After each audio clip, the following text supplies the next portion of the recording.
Bueno, nos acompaña Alfredo Vallarino Alemán, él es abogado del expresidente Ricardo Martinelli. Antes, Alfredo, pues me gustaría felicitarte por ese programa presentado el jueves pasado. Gracias. Que cómo este tándem de el tal Picuiro, la propia actual procuradora y el difunto Saltarín armaban procesos y los tiraban después con llamadas anónimas, una noticia en la prensa, un testigo protegido, y así fueron armando todo este lawfare que ahora pues Así es. están enredados ellos mismos en sus propias mentiras. La gran cosa que hemos logrado establecer es no solamente lo que había en el informe, sino cómo ellos decían que lo primero que decía el presidente y el Consejo de Seguridad era: nosotros nunca tenemos que ver con eso. Es un tema del Ministerio Público, nosotros jamás hemos participado de eso.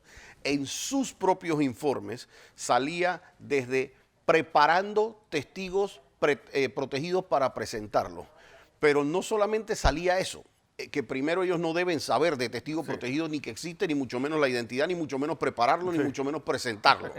Pero el testigo protegido, por ejemplo, ellos lo estaban preparando en octubre, de acuerdo a los informes del Consejo de Seguridad, y en los casos, por ejemplo, particularmente en los del PAN, no habían ni siquiera nacido sino hasta noviembre y diciembre. Es decir, el testigo protegido ellos lo tenían antes. Ellos armaban el caso. Armaban el caso y luego salía. Cuando tú ibas a verificar, porque supuestamente Saltarín era para que fuera a poner estas denuncias, claro, cuando tú ibas a verificar si habían puesto las denuncias no las ponían. Nacía una denuncia diciendo: recibimos una llamada anónima de una persona que nos informó tal cosa. Pero ya un mes antes, en el Consejo de Seguridad, admitido en los documentos de ellos, estaban preparando testigos protegidos para ese caso. Mira, después de ver ese programa, tú dices, esta gente, ¿qué castigo merecen? Porque los tipos estuvieron jugando con la justicia de una forma tan burda, mira, que ahora han quedado ellos mismos enredados en esta maraña de mentiras que se inventaron. Te digo un poco más,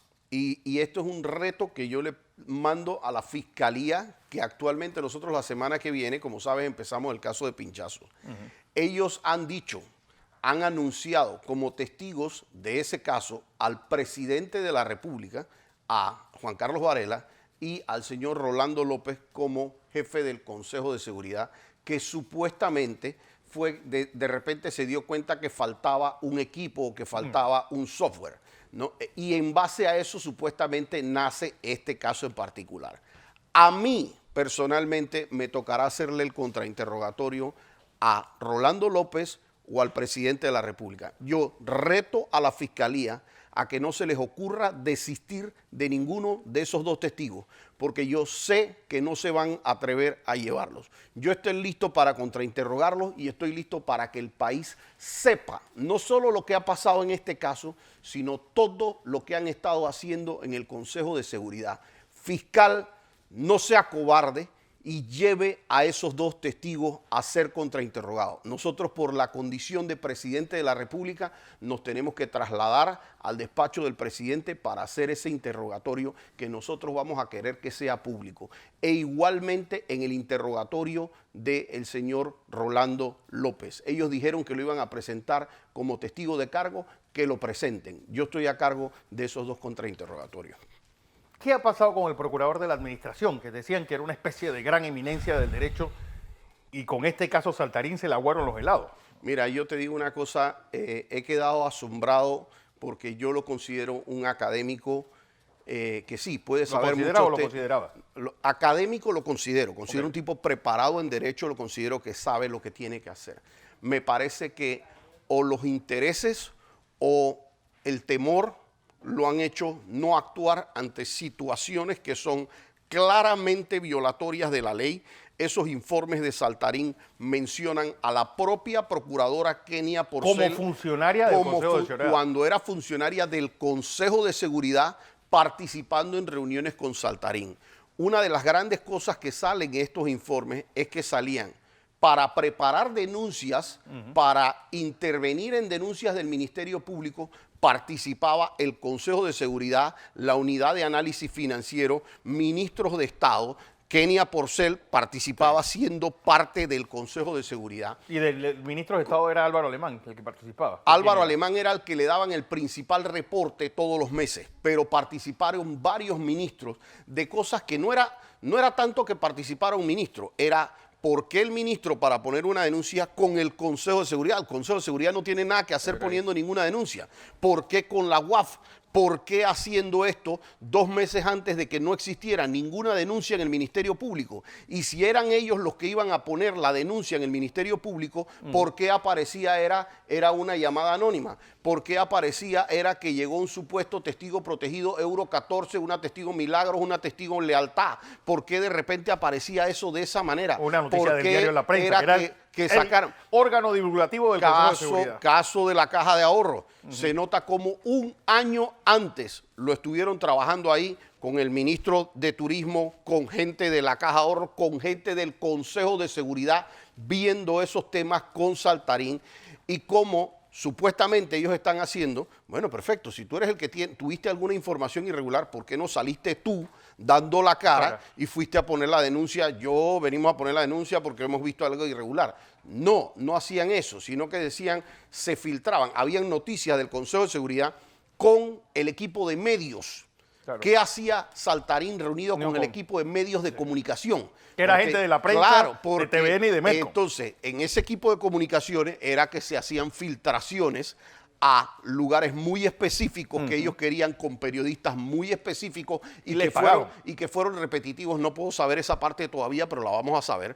Pero en eso que estaba, salía entonces de repente una noticia. Agarran y encuentran un cheque, la UAF acá, que es la que suelta la información de los cheques. Sí. Aparece casualmente un cheque de esto del señor Francolini y por esto abrimos una investigación. El cheque del señor Francolini no tenía ni que ver con Francolini porque era una empresa particularmente que tenía venta de bienes raíces y que estaba claro que era una venta de bienes raíces y no tenía ni siquiera que ver con la época en que se dieron el préstamo. Eran completamente en años y situaciones distintas, pero les sirvió para que de repente un secretario entonces en la fiscalía, un secretario judicial hacía un informe. Hoy, procurador, fiscal, fíjese que hoy vi esta noticia en la prensa y me parece interesante para que esto se investigue. Y así entonces, armaban una investigación y pasaban rápidamente a generar 22 persecuciones, detenciones en contra de personas. Pero esto que se vivió en el caso de la Caja de Ahorro, en su momento la gente podía decir era algo aislado. Pero cuando tú te dabas cuenta que pasaba el modus operandi, cuando tú te dabas cuenta el modus operandi, pasó exactamente lo mismo en no menos de 25 casos.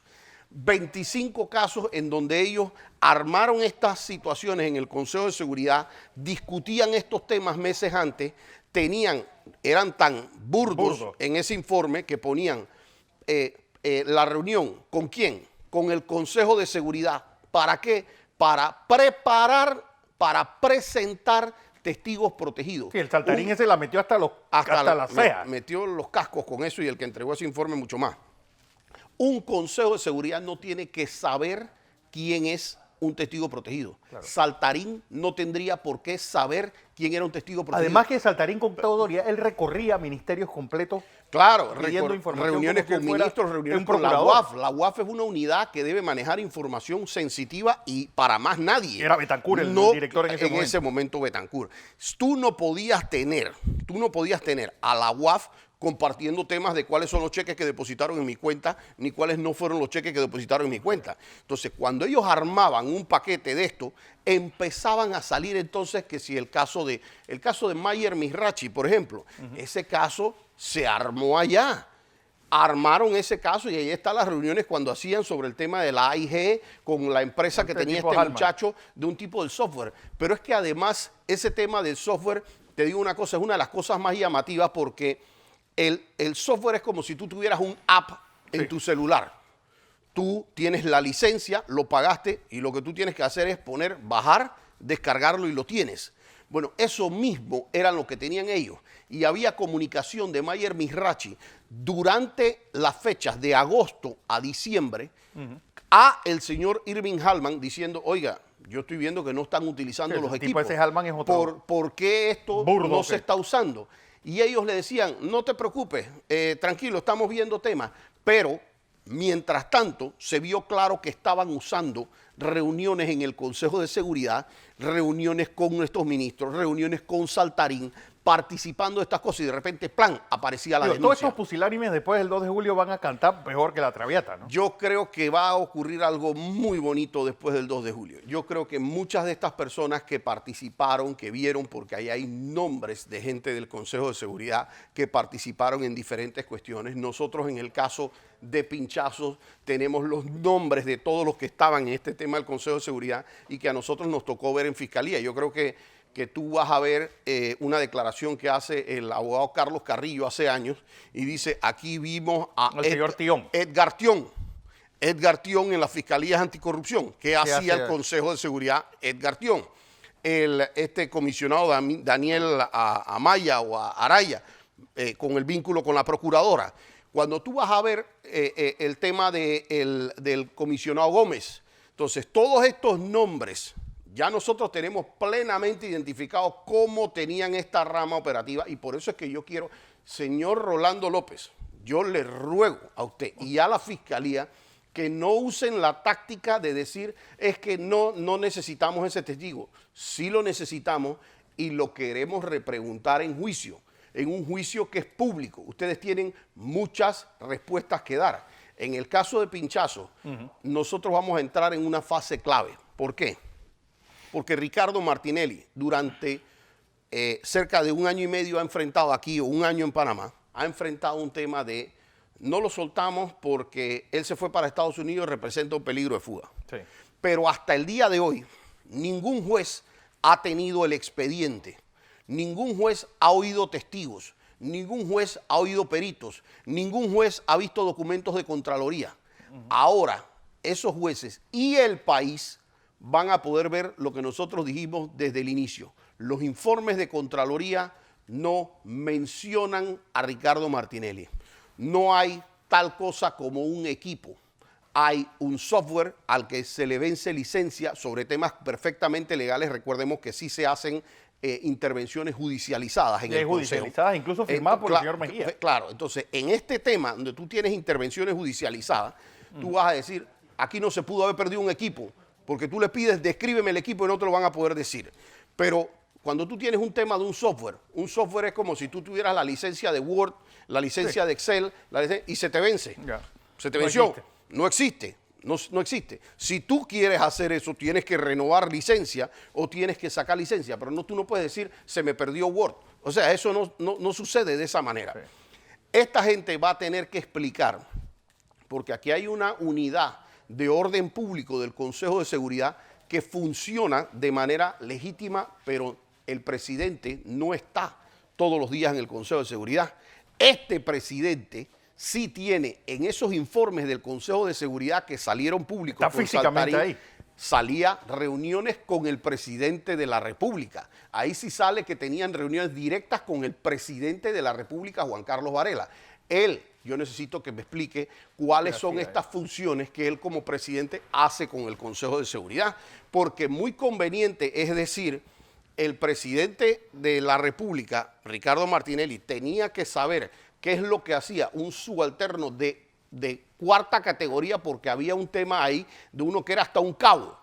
Entonces, ¿qué vas a tener tú, un presidente de la República, hablando con un cabo? Y hay una unidad de orden público. Esa unidad de orden público, por ejemplo, cuando tiene a una figura como el vicepresidente de la República en este país y en cualquier país del mundo, si hay una diferencia entre el presidente de la República y el vicepresidente de la República, es normal que un Consejo de Seguridad esté pendiente de qué va a hacer o no un vicepresidente de la Más cuando República. fue a Estados Unidos a Porque ese imponer al vicepresidente puede representar un riesgo para la propia estabilidad del presidente de la República y de la democracia de Panamá.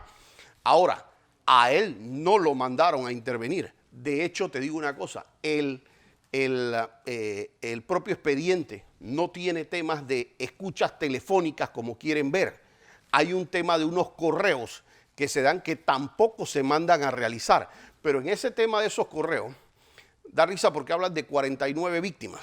Y ya nosotros empezamos a sacar ese tema. Porque cuando tú sacas 49 víctimas, tú dices, oh, son 49 víctimas. Pero cuando tú dices, es que lo que pasa es que el señor Doens envió un correo a 3 personas, entonces ese correo ellos lo cuentan como si fueran 4 personas. pero es un correo del que estás hablando. Entonces, cuando tú quedes hablando de 15 correos al total, y tú sepas que existen otros medios, porque hay gente que simplemente te reenvía un correo, te reenvía un WhatsApp, te reenvía un audio, Claro. y no necesariamente es un tema de una máquina pinchadora famosa, porque eso no lo van a poder Sino que aquí establecer. la gente le gusta el Los, morbo y el bochinche. los peritos de ellos, van a tener que declarar, porque es que esto no se encuentra en el Consejo de Seguridad físicamente, esto se encuentra en un email de un supuesto testigo protegido preparado antes. Por Saltarín y Y compañía. claro, por supuesto, y salen los informes que ellos estaban en efecto preparando este tema. Y cuando ellos tienen un email, imagínate que el testigo protegido del email sabía hasta la clave del email. Y es un Gmail, o sea, como si yo tuviera un Gmail que dijera, y yo te digo, ahí hay conversaciones. Entonces, de ese Gmail que está en una nube, no está en un consejo de seguridad, ellos dicen, no, es que eso se agarró y se sacó acá. Y esto tenía que saber el presidente de la República. Pero escúcheme bien, y lo va a ver la gente, no hay un testigo que diga el presidente de la República mandó a grabar. No hay un testigo que diga que el presidente grabó.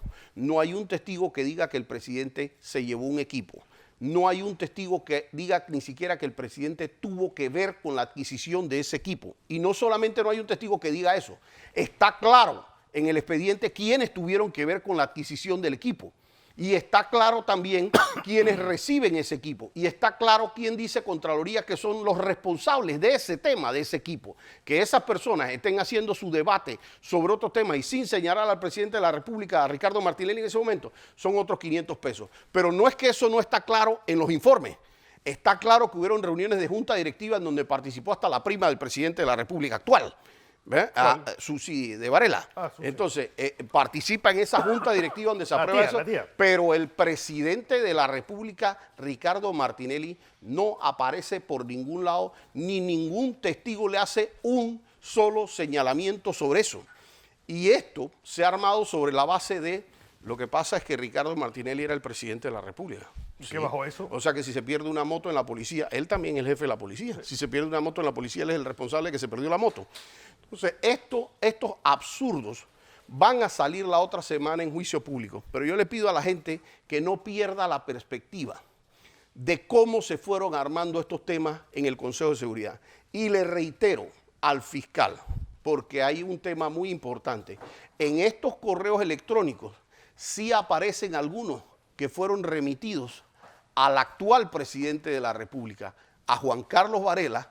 Varios de estos le fueron copiados a Juan Carlos Varela de estos correos que supuestamente eran intervenidos. Y estos correos, vuelvo y te digo, no es que se encontraron en la presidencia mientras Ricardo Martinelli era presidente. Estos correos aparecen un mes, 2 meses después en un Gmail. Y ese Gmail, a pesar de que sean fechas 2012, 2013, está demostrado que lo que yo te puedo hacer en un extracto de eso, yo puedo extraer de tu celular, sí. Cuando eso, el equipo lo puede extraer de tu celular, extrae y saca información que puede ser tuya ahora mismo desde el 2009. Claro. Entonces, desde el 2009 yo lo estoy haciendo ahora. Hoy. Entonces, esos son temas que aquí vamos a ver cómo se trabajó estos temas pericialmente, cómo contaminaron la prueba, cómo a esta gente que fue a ver la prueba, cómo los forzaron a hacer algunas cuestiones que ni siquiera tenían que hacer. Ya aquí hay muchos testigos que han descrito hasta cómo eran las oficinas de ellos. Un testigo que no puede, un testigo como Agrasal, que él no puede saber cómo era la oficina de un director de la policía y de otras cuestiones. A ese tipo lo trasladaron a Panamá para hacer una declaración tratando de que vinculara a personas cercanas a Ricardo Martinelli para hacer todo el show. Es que ahí entra... Ese testigo, que es como si tú me dijeras a mí ahora mismo que yo te describiera la parte interna de tu casa y yo en mi vida he ido a tu casa.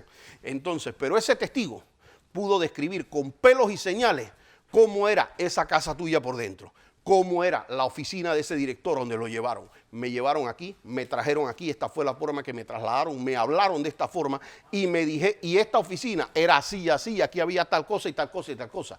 Me trataron de forzar en este gobierno. Y eso yo lo combino con lo que nosotros hemos visto en los expedientes Saltarín. En los expedientes cómo Saltarín se armó esto, porque era coetáneo. Porque ahí hay una cosa, Alfredo. que viene a cuento. Es decir, el caso del abogado Kevin Moncada. Sí, Es decir, a él le violan su... por supuesto. su Su intimidad. su intimidad. Claro. ¿Por qué no pero, estamos ¿qué investigando a pasa? ese fiscal? No, esa fiscal, porque la jefa de la fiscalía de la fiscal esa es la procuradora. Por supuesto. Entonces, bajo esa tesis, si ese fiscal violó una norma, y violó la intimidad de Kevin Moncada y ella tiene una responsabilidad, entonces, ¿por qué bajo esa tesis no se mete presa a la Procuradora General de la Nación, que es la jefa del Ministerio Bueno, Público? a las dos. Bueno, a las dos sí, por eso, pero la tesis sería, ella es la jefa del Ministerio Público, ella tiene que ser responsable. Aquí el otro día agarraron a una fiscal coimeando, agarrando plata. ¿Por qué bajo esa tesis no meten a la Procuradora General de la Nación? Bajo esa tesis, si ella es la jefa del Ministerio Oye, Público. y ese modus operandi saltarín parece que sigue. Por la semana pasada Álvaro Alvarado pone un tuit diciendo que va a haber nuevas indagatorias en el caso de Brecht, incluyendo al hijo de un ex magistrado. Un hijo de un ex magistrado, y te puedo decir que también a la mamá de uno de los principales candidatos ahorita mismo, que me quiero reservar porque todavía estoy detrás de una investigación de esto, pero 3 días después de la postulación, a la mamá de uno de estos candidatos, vicepresidente, le arman un expediente detrás de esto y empiezan las presiones detrás de esto. Yo lo que creo es que en 2 meses, Fernando, en 2 meses se hacen las elecciones. Yo soy un convencido que este gobierno no repite ni aunque no importa, ni aunque no hay forma de robarse las elecciones. No hay forma de robarse las elecciones. Y bajo ese escenario van a suceder 2 cosas. El 6 de mayo, a Juan Carlos Varela no le hacen caso ni en su casa. El 6 de mayo. El 6 de mayo se acaba este juego. Ellos salen. Sí, todavía se mantiene la procuradora, pero no es lo mismo una procuradora que... Batiéndose en retirada sola contra el mundo. Una procuradora que va a tener que responder por todas estas cosas que ha visto y todos estos cuestionamientos que va a tener. No es lo mismo una procuradora a la que está respaldada por un presidente de la República, por la Policía Nacional, por el Consejo de Seguridad, por todo lo que está, a una presidenta que más bien el gobierno, una procuradora, perdón, que el gobierno entrante, también cual sea, le tiene que exigir por qué pasaban estas cosas, quién la mandó a hacer este tema, cómo ocurrieron estos temas, casos como Odebrecht, cómo es que ella públicamente, aquí salió tanta información de gente vinculada a este gobierno, de haber recibido, no guayaba, de haber recibido 12 millones de dólares, 10 millones de dólares, y cómo aquí a esa gente no se le procesó y por qué. Caso Pandeportes actualmente. Ella puede decir, es que yo a algunos diputados no los puedo investigar. ¿Y el director de Pandeportes qué? Aquí han salido temas relacionados a Conades y yo no he visto a la procuradora actuando sobre Conades. Aquí el otro día salió en otra... Los de techos de esperanza. Sí, muchos temas que eran administrativos. E incluso en la propia asamblea. Ella no puede investigar a los diputados, pero a los funcionarios que están debajo sí los puede investigar. ¿Por qué no los está investigando? ¿Por qué hoy estamos discutiendo el nombrar magistrados de la Corte Suprema de Justicia justo cuando el Contralor la semana pasada vuelve y anuncia y dice, no, ya vamos a reanudar las planillas, ya entonces vamos a hacer eso? ¿Por qué ella no está investigando eso? Entonces, Kenia Porcel tiene que dar muchas explicaciones. Yo quisiera, de verdad, porque créeme que nosotros, no solamente por estar en los gremios de abogados, por tener que ver con muchos colegas y ahora incluso por el programa de televisión, nosotros recibimos cantidad de información. Mira, aquí hubo la fiscal Ruth Morcillo, y te lo digo con nombre y apellido. Ella tuvo información de varias personas vinculadas a este gobierno, que ella manda una comunicación a la Corte diciendo, estas personas en el expediente 534 de bolsas de comida, ella manda una comunicación, yo te la voy a traer, formal, firmada por ella, diciendo que fulano, sultano y mengano tienen que ser investigados en la Corte Suprema de Justicia de esto. Ninguno de esos funcionarios era diputado. Ella no tenía por qué mandar eso a la Corte Suprema de Justicia. Eso era su excusa para no investigarlos ella y no meterlos dentro de un expediente. Aquí hay mucha gente, aquí hay un delito que se llama el prevaricato judicial. El prevaricato judicial es cuando un funcionario actúa completamente desapegado de las normas de derecho para beneficiar a algunas de las partes. Y aquí no puedes alegar tú una confusión, una culpa, una negligencia, porque se te dijo públicamente 2000 veces.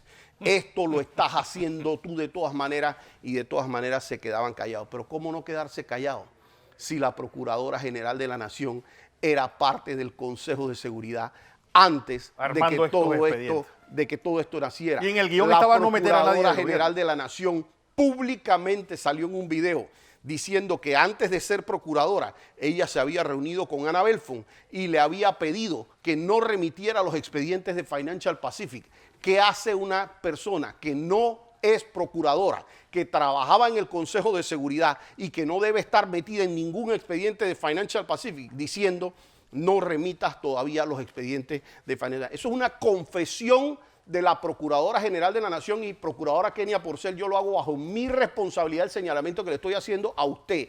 Usted dijo eso públicamente en sus YouTube videos, que son públicos, que nosotros guardamos como copia. Usted dijo, yo le pedí a la Procuradora Ana Belfon que no remitiera esos expedientes de Financial Pacific. Y es una clara intromisión de una persona que en su momento no era procuradora y además miembro del Consejo de Seguridad. 2 de julio, aquí empiezan a dar explicaciones. Bueno, pues esperemos que sea antes y que el país entre en la senda de la legalidad. Eso es lo que todos aspiramos.